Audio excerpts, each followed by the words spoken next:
It's an honour to work with you, Nazan, and Nazan is one of the courageous activists that I was talking about in that poem. I just wanted to say now that this book is really pretty much at the end of my life's work on violence against women over the last 40 years. And when Ellen and I founded the centre, originally the Domestic Violence Research Group here in Bristol, we founded it to work with the women's movement against violence against women, to work alongside Women's Aid, which had recently opened its national office in Bristol, and to do research on violence against women in an activist frame, connected to the activists and the practitioners wherever possible. I'm proud to say that the centre now, of course, headed by Marianne Hester, and Emma is currently the acting director, is now one of the largest such centres in the world. And I'm so proud of the centre, so proud of its work, so proud of its connection to practitioners and activists locally, nationally and internationally. So it's actually lovely to have the launch in this common room where the centre has had many launches before. Ellen's retirement due, for example, the book which Nadia and Gitanjali have just edited, showcasing the centre's work, the book on adult survivors of domestic violence that I did with Kathy Willis and Anne Harvey, and all kinds of other events. So it's really nice to be here.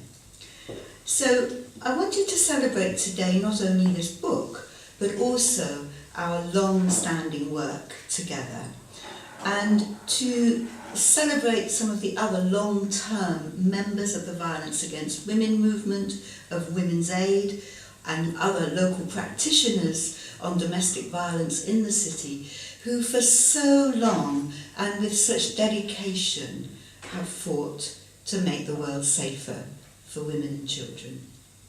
Including, of course, Ellen, who will read a poem later in the launch, and it's obviously special for both of us to be here again. Including Nicola Harwin, the previous long-term Chief Executive of Women's Aid nationally for many, many years, now retired. It's a pleasure to have you, Nicola, as always. Leslie Welsh, who was the Domestic Violence Coordinator, first of all for Bath and then for Bristol, although she's away at the moment. Jackie Barron, long-term member of Women's Aid. I'm trying to see you, Jackie.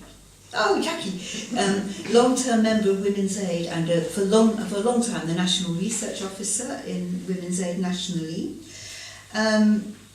Carol Metters, who's just about to arrive by cab. Carol Metters, who runs the Missing Link and Next Link, providing domestic violence services in Bristol. Pommy Hammer, who is the Senior Manager coordinating domestic violence services in the city.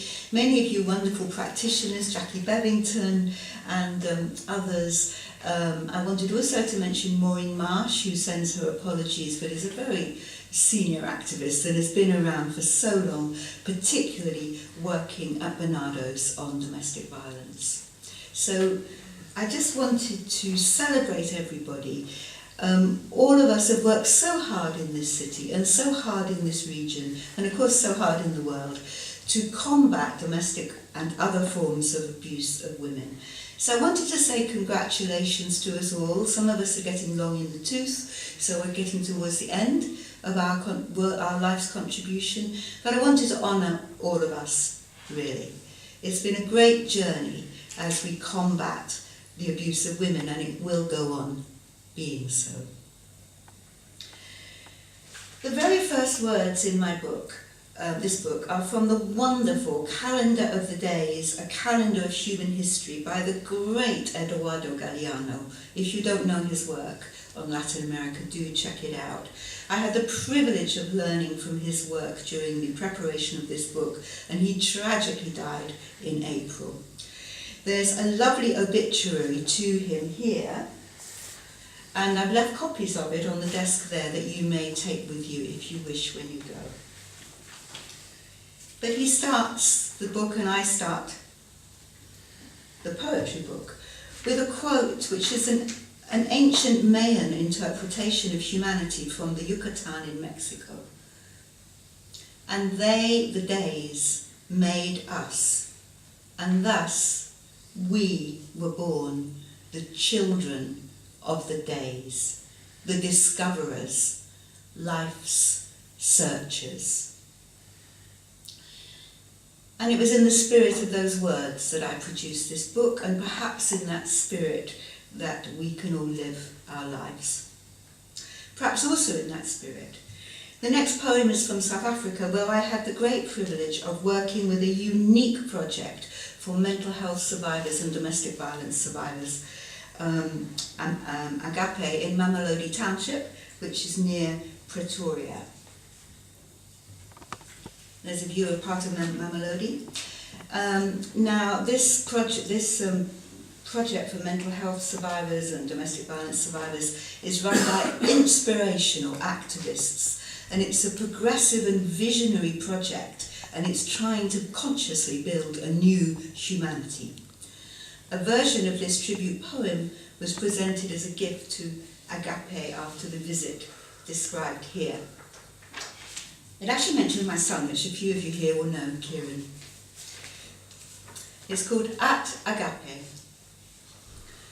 And so, in the hard-faced township, we went to Agape, a place of love. A place where township meets therapeutic mental health project in a strange and unexpected mix. They refused their own building under apartheid, which would have imposed in control and attack, very likely, preferring instead to meet in the open air, and they still do. The idea is to construct healing without professional walls.